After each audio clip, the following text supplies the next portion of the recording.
Flynn and Declan had remained upstairs with the sprites and Ariadne, booing when Rune had asked only Ethan to come downstairs. You can talk to the dead, right? You're a necromancer? I'm sorry, I couldn't help but overhear. He offered Rune an apologetic look too, but at Hypaxia's cautious nod, he pressed on. If I agree to guard you, would you... Ethan shook his head. Would you try to make contact with my brother, Connor? For a long moment, Hypaxia only stared at him. Her dark eyes beheld everything. Too much. I can feel the disturbance in your heart, Ethan. You don't wish to speak to him merely from longing and loss. No. I mean, yeah, I miss him like crazy, but... Could they tell her everything Bryce had learned?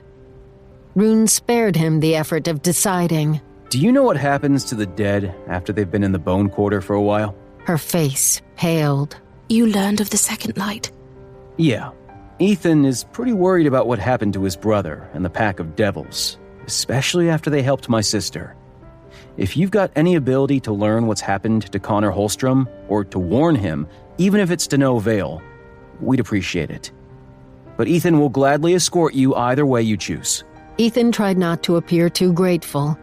He'd spent years thinking Rune was a dick, mostly thanks to Bryce and Danica constantly dissing him, but this guy had let him into his house, trusted him with his secrets, and now seemed intent on helping him. He wondered if the Fae knew how lucky they were. Hypaxia nodded sagely. There is a ritual I could perform. It would need to be on the autumnal equinox, though.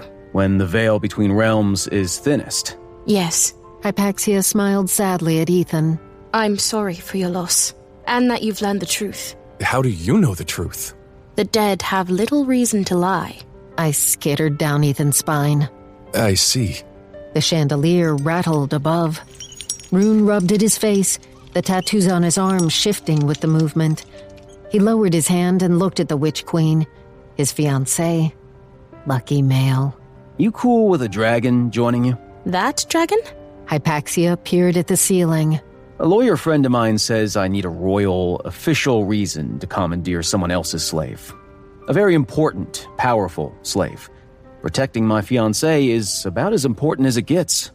Hypaxia's lips curled, though doubt kindled in her dark eyes. That made two of them. How do you feel about it? Ethan gave her a half smile, flattered that she'd even asked. If you can contact my brother on the equinox, then it doesn't really matter what I feel. Of course it does. A few weeks until the equinox, and then he could see Connor again, even if it was just one last time. Even if it was only to deliver a warning that might do him no good.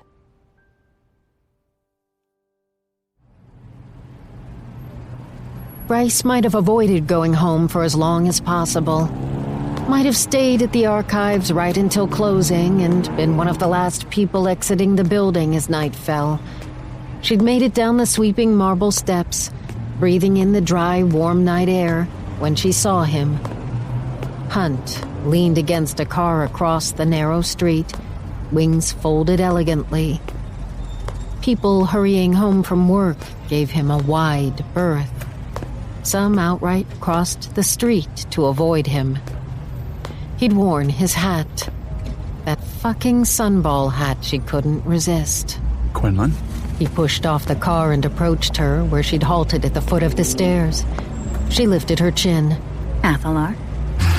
So that's how it's gonna go, huh? What do you want? They'd had little fights over the months, but nothing this important. He waved a hand to the building looming behind her. I need to use the archives to look something up. I didn't want to disturb you during working hours. She jabbed a thumb at the building, now beautifully illuminated against the starry night. You waited too long. The building is closed.